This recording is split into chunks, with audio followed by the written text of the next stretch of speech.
WCG 世界总决赛服火爆开启。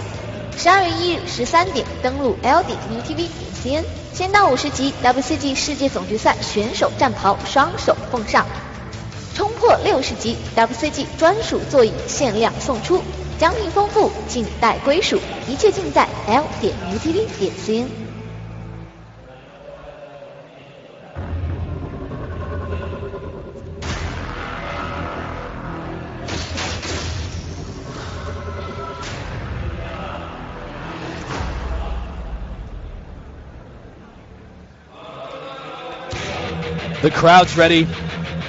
The players are ready. I'm ready. Brendan's ready. I am definitely ready. The world is ready, ladies and gentlemen, for the semifinals. World of Tanks, Fulcrum Gaming versus the Red Rush. Apologize, my voice is going out a little bit here. Caught a bit of a bug here in China, but the show must go on. Too excited to stop when it comes to casting World of Tanks here. You have no choice. We got to keep this going. Got to keep it going. Looks like we got a pretty similar setup from what I've seen most of the time. You got the 2 Tier 1 light tanks, and then the rest of them, a bunch of heavy tanks. I mean, a lot of heavies moving out between these two teams here. Like you said, this is on ENG's lights and mediums. Usually like to favor the east side, but with all of these heavies moving in from both of these teams here, it's going to be quite a firefight. You have buildings on the west, Roto splits the middle. It is a smaller map, so they want to go fast and hard if they're able to get engagements here on this map. But positioning right now is the name of the game. Within the first minute or so of World of Tanks, 10 minutes on the clock. They have to defeat each of their opponent's tanks or capture the enemy base before the time runs out. From what I've seen so far, it seems like a lot of these teams, right when the game starts, they rush to get out into position and try to set up some kind of formation within the constraints of the map, try to get those really key positions, and then just kind of wait and see where the other team is, and then, you know, maneuver as if it was real war with the real tanks, and just kind of outmaneuver your and outposition your enemy. One of the American tanks has spotted a Russian tank, the F3 quadrant on the map here. Relics, Soviet, trying to cover this one entryway where this road is. They do spot another tank in the F3 quadrant once again. He's slightly moving north. Soviet and Friction taking the point on this side of the road. Friction, the point man for Soviet. However, they do spot 2 tanks moving to their left. They're going to have to swing around and either commit to the right. No.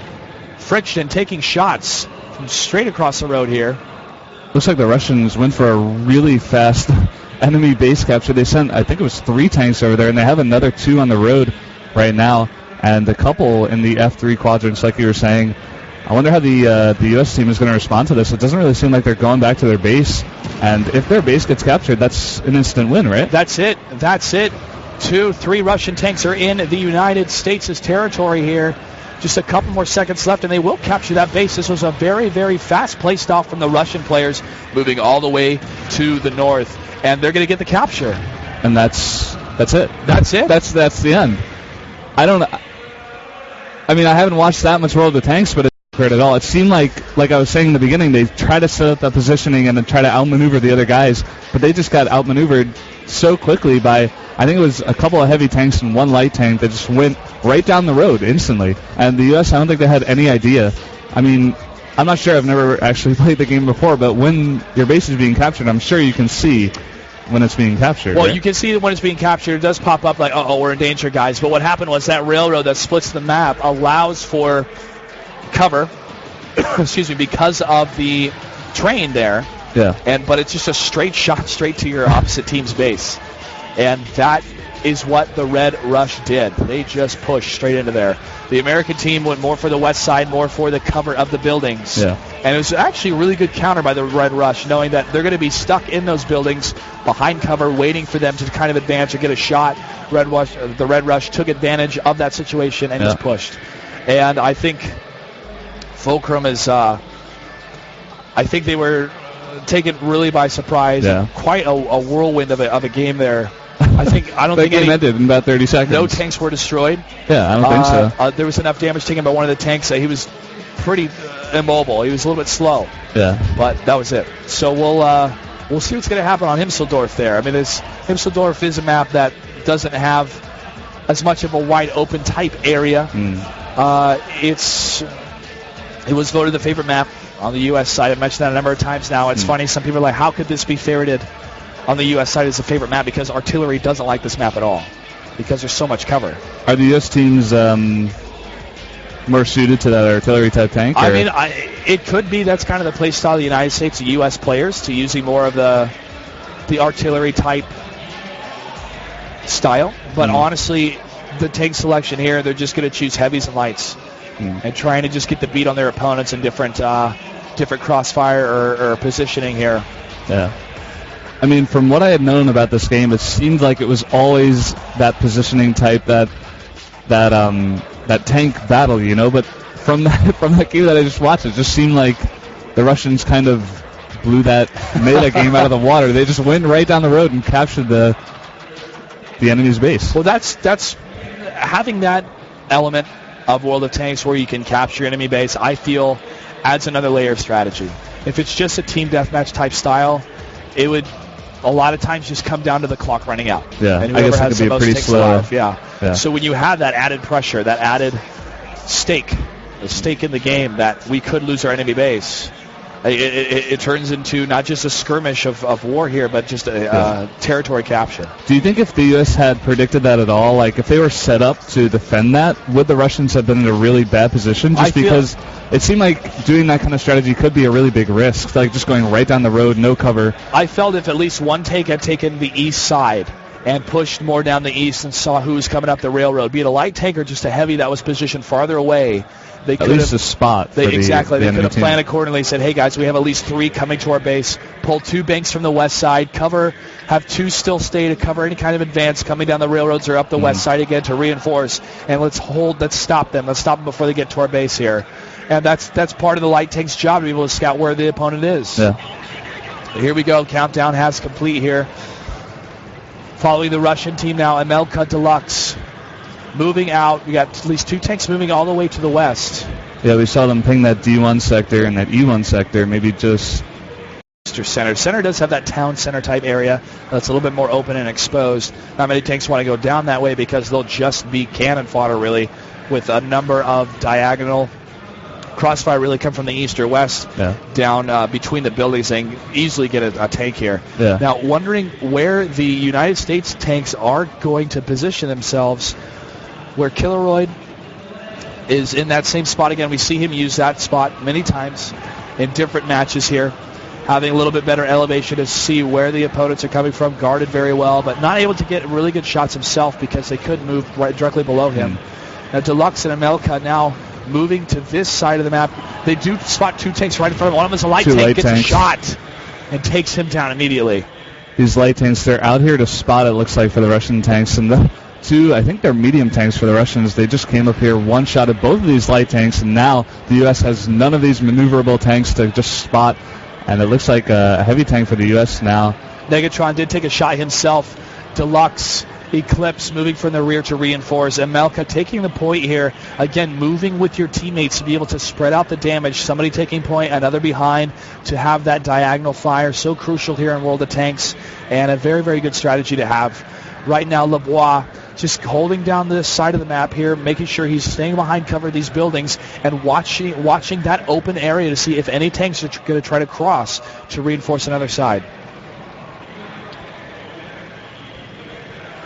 Eclipse is kind of hanging out here, not spotting anybody coming this way. So he's going to try to get a shot above the area. Does not see anything moving around these wide streets here.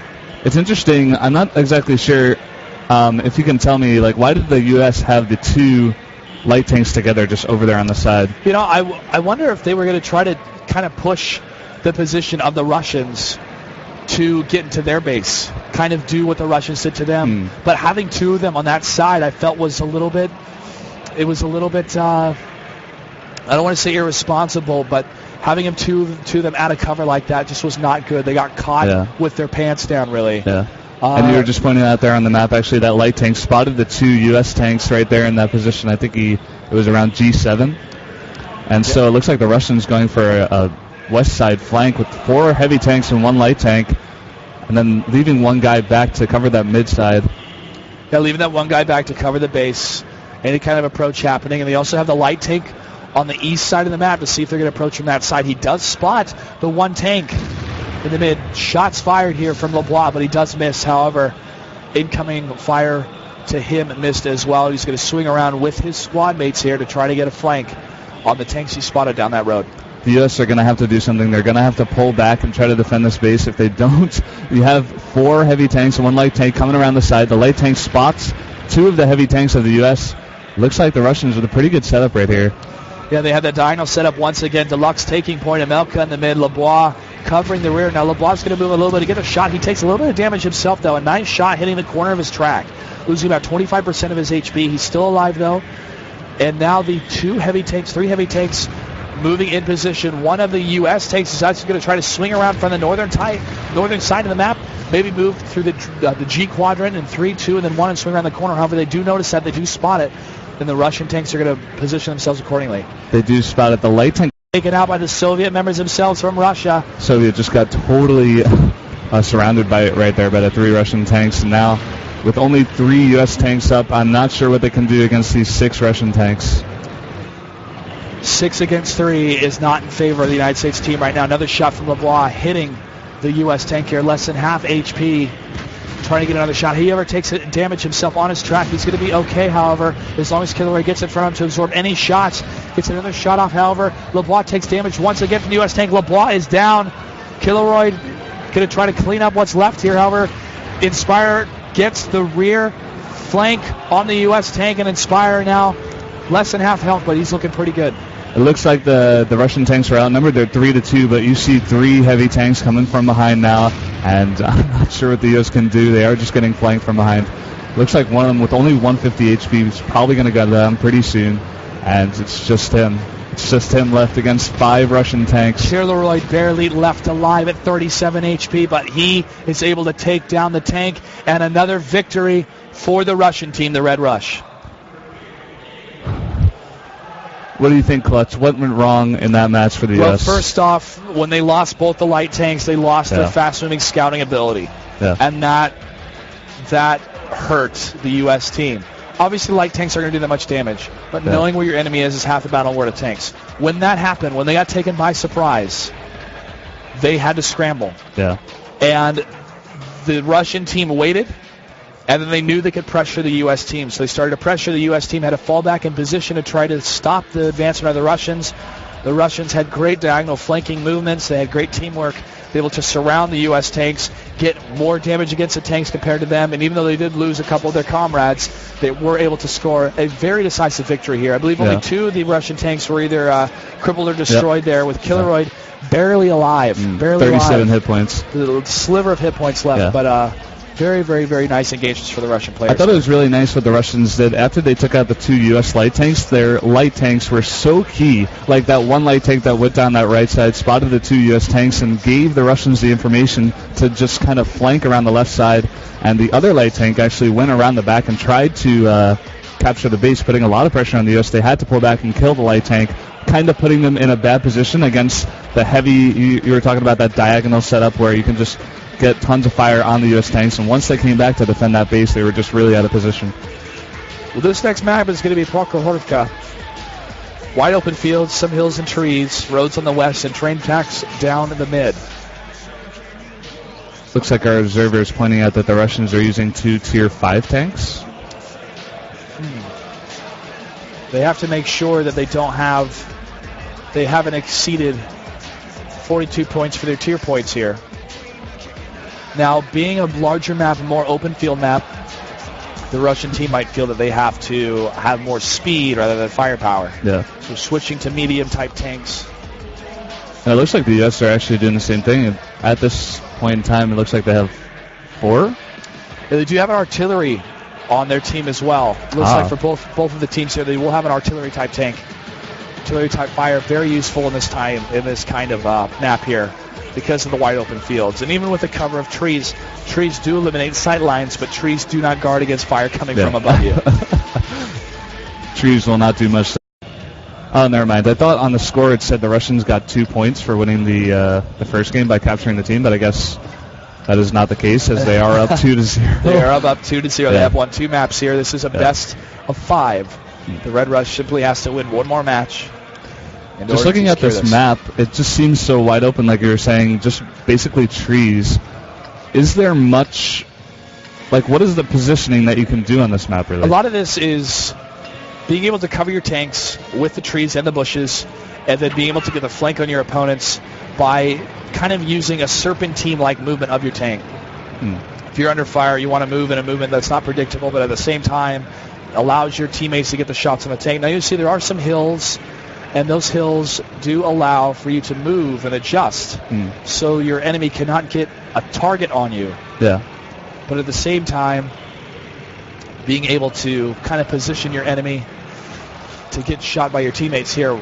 Looks like the U.S. sent out one of the leg tanks to spot. They did spot 2 of the Russian tanks right in the middle. And as for now, it looks like they're keeping their artillery all the way in the back. That square guy. Yeah, using artillery in the back is pretty customary here. I mean, it's how you usually use your artillery to keep them in a safe position. However, the light tanks or even medium tanks can sometimes just rush the opposite side of where they see their opponents and take out the artillery as soon as possible. It's always important for a light tank to kind of just, as always, to position yourself to know where the enemy team is, but also to maybe hang back sometimes to put some pressure against any kind of medium or light tanks moving in to put pressure on your artillery.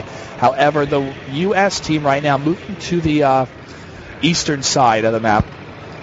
It looked like they were going as 5 to maybe try to come out behind the Russian team, but I don't think they see any of the Russian tanks, at least we don't. So they're kind of confused now, maybe pulling back. They don't want to have their base captured by the Russians, but this map, like you were saying, is a really big map. I'd say if the Russians come in as 5 into their base, I think the U.S. team's scrambling a bit now to try to get position on the Russian tanks here. However, one is spotted in the very dead center of the map, a little bit to the west on the E quadrant, D quadrant. Negatron wants to see if he's going to chase him around. No, shots fired though. He's still moving, trying to avoid any shots landing on him here, getting in position of the trees and the bushes, moving back toward his teammates to let them know, hey, these guys are on the west side of the map. Looks like the U.S. has moved their artillery up and, of course, giving it a lot of cover. Was that an artillery shot that was just fired at this tank that we were watching? Or? I could not tell if it was artillery or not. It was a bigger explosion, though. And usually bigger explosions are from artillery.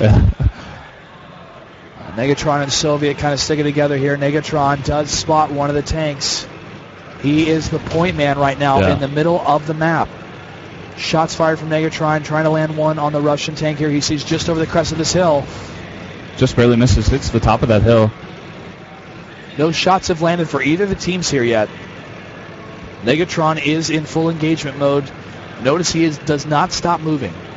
Yeah, he never stops moving. He's just out here kind of spotting, like you were saying, the point man for this U.S. team. He does spot 1 or 2 of the Russian tanks, actually. And what do you think the U.S. can do from here? You know, the U.S. can either swing down to the south as long as Negatron is able to scout more tanks here, but he just sees the 1. So the U.S. has to confirm, is there more than 1 tank? And if there is, they could either swing north to try to get the flank but up top. But now Negatron is super hurt, and he is down. Oh, wow. Looks like the Russians just closing in really fast with the 2 medium tanks on this 1 Negatron point man.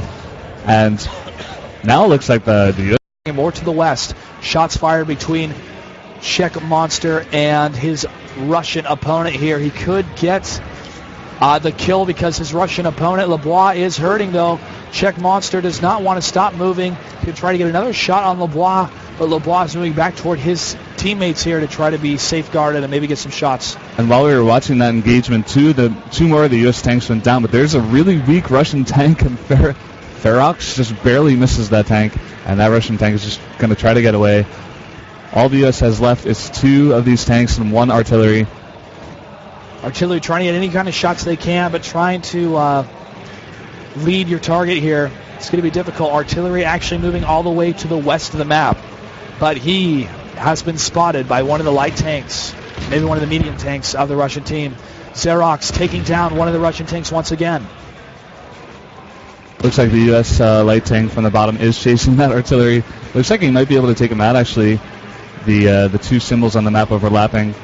Xerox using cover of that destroyed tank, trying to get the shot here, but he's getting flanked by both sides now from behind. Kappa 1 takes him out. Wow, very nice move there. That tank with only 57 hit points is able to flank that tank, just using the strength in numbers. United States only has artillery left. And you can see on the map there's a Russian tank taking out that artillery right now. And this is it, ladies and gentlemen. The Red Rush is going to 3-0 the U.S. team. That was really quick. I must say, there is a reason that the U.S. team is very scared of that. Artillery is trying to push him out of the boundaries there, but Light Tankers will take him out. Congratulations to the Red Rush. They will move on to the finals. I must say, I'm not the biggest World of Tanks expert, but that was pretty much domination, I have to say. That was the Red Rush, one of the favorite team coming in here to the World Cyber Games Grand Finals. The Russians, man, they like their tanks. They do like their tanks. And we'll see who they're going to go up against as the other semifinals will be played. And the grand finals for World of Tanks will happen today. On the main stage, actually. On the main stage around 2 o'clock local time here in China. You will be casting that with Rambo? I will. Look forward to it. Hands being shaken here. Good sportsmanship between all the teams. Hats off to Fulcrum Gaming, though. They did make it far here. Semifinals in their group, they had to go 6-1. That's pretty impressive, I must say. Very impressive indeed. 7 teams in each group, I believe? Or 8 teams? Looking at the final count here, it was about 7 teams in each group, but 8 actually in Group A. So 7 in Group B, 8 in Group A. So out of those 15 teams, Fulcrum made it pretty far. Yep. Great crowd watching World of Tanks out here. Definitely enjoying it. The Chinese people so excited to see some of their favorite gamers out here in Gushan, China. We were watching, we were listening before this cast actually happened. There's some Warcraft 3 rematches, and we were hearing the people going crazy over that. And you see this huge crowd here just to watch World of Tanks, a game that I personally hadn't even heard of before coming here to World Cyber Games. But now I'm like, I got to play this game. This is so fun. It's so different. It is different. It's a lot of fun. The learning curve's a little bit high. And Wargaming knows that. They have a great website. They have great guides to help people out to learn the different tanks. And you start out kind of at the bottom of the barrel. But it does reward you for the more time you put in, the more strategy you use, and the teamwork you use. And especially when you play with other people that you know, or you're able to communicate with, it's such a difference. That must be really fun, playing with people you know as a team of tanks. Yeah, especially when you get those kills, those flanks on people. I mean, it just any game that causes you to cheer out loud when you're able to secure a kill is definitely, to me, worthy to be an esports title. And I'm really grateful that Wargaming, World of Tanks, is a promotional title here at the Grand Finals for the World Cyber Games. So I'm not sure, Clutch, are we going to be casting the next semifinals, or? We'll have to get confirmation from the production crew here, but we'll find out a little bit. If not, the finals will definitely be broadcasted about 2 o'clock, as I mentioned earlier. So until we know, ladies and gentlemen, I'm Clutch. You can follow me on Twitter, Clutch08. Joining me was Brendan. Take care. I'll see you guys soon.